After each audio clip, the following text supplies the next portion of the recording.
Тэгэхээр яг юу яасан яг энэ чиглэлийн бас сайн туршлага байна уу? Манай энэ нөхцөл тохирсон гэсэн асуултанд хариулсангүй нэгдүгürt нь. Хоёрдугаарт нь сая ингээд Дундгуй аймгийн сумдаар баруун талын хэдэн сумдаар нь явж байгаа бас л цаг хүндэрсэн. Эрдэнэ далай хадаацаг сайхан овоо бол 20-30 санж ерөөсөө мал идэх юмгүй болцсон байна. Нийт улс орондоо ярьчсан 23 оны өвлөх шиг актер гамшиг биш юм хахад нэлээд хүндрэлтэй болох шиг. Тэгэхээр хамгийн гол нь ингээд иргэд малчид энэ даатгалд хандлага нь өөрчлөгдөж байна. Та нар ер нь энэ даатгалынхаа үйл ажиллагааг сурталчлах, маркетингийнхаа зардал ч гэдэг юм уу энэ иргэдэд ойлгуулах чиглэлээр ер нь хэр юм хийдгийг. Сая яг нөхөө олголоо гэдээ ярьж илэн 23 оны эцэг шиг биш махад нэлээд энэ өвөл хүнд болоход хөдөө аж ахуйн салбарт нэрслийг оруулах чиглэлийн ажлууд гайгүй хангагдсан уу? 5 номер баяруудыг.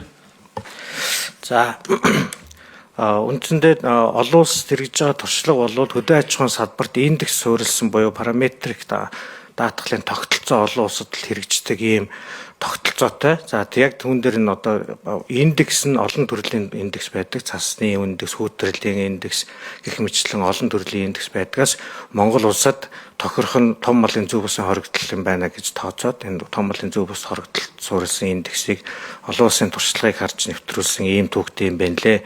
За 2024 оны 23-аас 24 оны зуудны дараа үндэсний давхар даатгалын компаниудтайгаа хамтраад 16.8 тэрбум төгрөгийн нөхөн төлбөрийг 22,000 малчин өргөд олгосон. За түүнээс хойш 2025 оны энэ жилийн борлуулалтын дүнг аваад үзэх юм бол өнгөрсөн жилийн мууийг харьцуулах юм бол нэг 15 орчим хувиар хамрагдалт нэмэгдсэн тоон үзүүлэлт харагдаж байгаа. За тэгэхээр зэрэг үндсэндээ бол яг нөхөн төлбөрийг олгосон мэдээ бол бас малчтад бид нар даатгуулсан малчт болгондоо хүргэхээс гадна жил болгон үндэсний давхар даатгалын компаниудтайгаа хамтраад аймаг болгонд даатгалын төлөөлөгчдөрөө дамжуулж сурталчилгаа хийх, олон нийтийн хэвлэл мэдээллийн хэрэгсэл, цахим сүлжээг ашиглаж энэ нөхөн төлбөр болон даатгалын ач холбогдлын талаарх энэ сурталчилгааг биежилсэн байдлаар болон энэ олон нийтийн хэвлэл мэдээллийн хэрэгслэрийн цахим байдлаар сурталчилгааг бол хийж хэрэгжүүлж байгаа.